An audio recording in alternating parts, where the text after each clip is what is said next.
আসসালামু আলাইকুম প্রিয় ভিউয়ার্স, কৃষিজের অন্তরে ইউটিউব চ্যানেলের পক্ষ থেকে জানাচ্ছি আন্তরিক প্রীতি ও শুভেচ্ছা। আসলে আজকে ভেড়া অথবা গাড়ল পালন নিয়ে কিছু কথা বলবো। আসলে যারা চান যে অল্প টাকা দিয়া স্বাবলম্বী হইতে বা সংসার চালাইতে, তাদের জন্য আমার কিছু পরামর্শ। আসলে এই ভেড়া পালার মতো এত সহজ প্রাণী ফালায় দুনিয়ার মধ্যে বলতে আর কিছু নাই। তো দেখেন জমির মধ্যে কিরকম পানি, এই পানির মাঝে নামে সাঁতরায় সাঁতরায় গাইতেছে। আপনি দেখলে হয়তোবা আমি একটু জুম করে দেখানোর চেষ্টা করি, দেখতে পারবেন যে ওই পাশে দেখেন একটা গাইতে আছে সাঁতরায় সাঁতরায়, আর দেন এই দেখেন একটা, দেখছেন? জুম করে আমি দেখাইলাম যে ওইটাও কিন্তু সাঁতরায় সাঁতরায় গাইতেছে। আসলে ভেড়া এমন একটা প্রাণী, যদি আপনি ওদের মাঠে নিয়ে আসতে পারেন, পেট ভরার কোনো চিন্তা নাই। কারণ হলো গা, ওদের মুখে প্রচুর পরিমাণ রুচি। শুধু খালি একটাই সমস্যা বেড়ার কৃমির, যেহেতু এই পানি ডোবা অঞ্চলের গাছগুলা খায়, সেক্ষেত্রে কিন্তু কৃমি ব্যাপক অ্যাটাক করে, ব্যাপক। দেখেন মাশাআল্লাহ বাচ্চাগুলো কত সুন্দর। সবাই মাশাআল্লাহ বললে ভিডিওটা দেখবেন, মাশাআল্লাহ বলবেন। তো দেখেন এই যে আমার এই মিরিটা, এই যে পানি যেটা নেমে গেছে, এই যে দূরার যে পানি যে নেমে গেছে, এটা দুইটা বাচ্চা দিছে। দেখেন মাশাআল্লাহ দুইটা বাচ্চার কোয়ালিটি কিরকম হয়েছে। তো দুইটা বাচ্চা যদি দেয়, 4টা বাচ্চা যদি হয়, এই বাচ্চাগুলা তখন দুধ ছাড়াইবো 6,000, 7,000, 8,000, 9,000 টাকা বিক্রি করি আমি। মাশাআল্লাহ ওইগুলো দেখলে আপনার মন ভরে যাবো, এত সুন্দর বাচ্চার কোয়ালিটি। এই দেখেন আমার গরুগুলা এই মাটি ছড়ায় ছড়ায় খাওয়াই।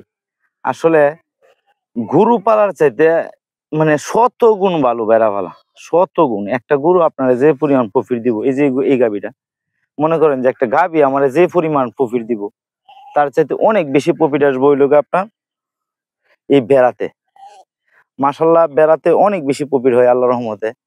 কারণ ওই লোকা গরুতে আইনের কিছু খরচ আছে, কেয়ার আছে, ঘাস আছে, দানাদার আছে, ক্যালসিয়াম আছে, ওইগুলা খাওয়াতে হয়। আর মনে করেন যে এই যে ভেড়াগুলারে আপনার 1 টাকা খরচ করতে হইব না। যার কারণে আমি মনে করি যাদের চালান কম আছে, অল্প চালানে যদি মনে করেন যে লাভবান হইতে চান, তাহলে ইনশাল্লাহ ভেড়ার খামার করতে পারেন। কারণ এই লোকে দেখেন এই যে পানিতে নামে, বর্তমানে কিন্তু দেন সব পানি হয়ে গেছে, সব পানি হয়ে গেছে, অল্প একটু জায়গা বাসা আছে, তারপরে পানির মাঝে নামে নামে যায় ওইগুলা কায়া ফেট বেরোলা। আমি দেখানোর চেষ্টা করি। তো দেখেন জায়গা কিন্তু স্বল্প, আসলে খাওয়ানোর মতো এরকম জায়গা নাই, কিন্তু তারপরেও এই ভেড়াগুলো যখন পানিতে নামে তখন কিন্তু অল্প সময়ে অনেক বেশি পেট ভরে ফেলে। আসলে রোদের বিপরীত ভিডিও করতে হইতো, যার কারণে আমি এত বেশি বাসে না। তো আমি দেখানোর চেষ্টা করতেছি। দেখেন এখানে কিন্তু পানির মধ্যে সবগুলা ভেড়া নামে গেছে। আমি মনে করি যদি আপনার অল্প কিছু পরিমাণ চারণ ভূমি থাকে, তাইলে সবচাইতে লাভজনক ব্যবসা হইল গা আপনার ভেড়া পালন। যদি আপনি ভেড়া লালন পালন করতে পারেন ইনশাল্লাহ, তাইলে একটা কিছু করতে পারবেন। দেখেন ওইগুলা কি পরিমাণ খাইছে, মাশাআল্লাহ অনেক বেশি খাই। যতই পানি হোক আর যাই কিছু হোক, পানি কোনো বিষয় না। শুধু খালি ওদেরকে মাঠে নিয়ে আসবেন, দেখবেন যে খায় ফেট বেড়েছে। তো মাশাআল্লাহ এই যে আমার টাইগার ফাটাটা। তো সবাই আমার জন্য দোয়া করবেন। আর যে কেউ খামার করতে চান, ইনশাল্লাহ শুরু করতে পারেন। আমি মনে করি যে অন্য যে কোনো খামারের চাইতে এটা ভালো। ছাগলের খামার কোন, আবার গরুর খামার কোন। গরুর খামার করতে গেলে কিন্তু বিশাল টাকার প্রয়োজন হয়, কিন্তু আপনি যদি ভেড়ার খামার করেন তাহলে কিন্তু এত বেশি টাকার প্রয়োজন হয় না।